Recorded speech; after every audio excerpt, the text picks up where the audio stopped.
Só João Gouveia é que sabe o que aconteceu na noite de 15 de dezembro no Meco e estará disponível para o contar às autoridades.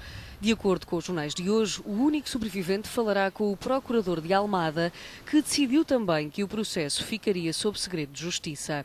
Quem prestou declarações à imprensa esta quarta-feira foi o ex-Dux, o antigo responsável pelas praxes na Universidade Lusófona. Diz Fábio Jerónimo que estes fins de semana aconteciam pelo menos uma vez por ano e aqui podiam participar todos trajados, mas não sabe qual o objetivo deste e rejeita qualquer participação.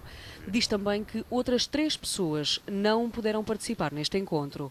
Em esclarecimentos à TVI, a Procuradoria-Geral da República garante que serão realizadas todas as diligências adequadas ao esclarecimento das circunstâncias em que ocorreram as mortes.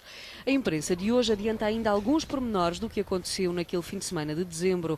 Os jovens foram vistos trajados à hora de almoço no mini-mercado da Iana de Cima, onde compraram algumas coisas, mas não bebidas alcoólicas. Voltaram a ser avistados a pé por volta das 21h30 na estrada que liga a Iana à localidade de Caixas. A empregada da vivenda que os jovens alugaram garante que quando voltou à casa encontrou tudo arrumado e limpo, apenas alguém lhe ligou a pedir que procurasse uma colher de pau, um dos símbolos da praxe académica. Os pais dos alunos que morreram querem saber o que aconteceu naquela noite. O Ministério Público diz que a investigação não é orientada para pessoas determinadas e que, por agora, não há indícios de que as mortes se tenham devido à prática de crime.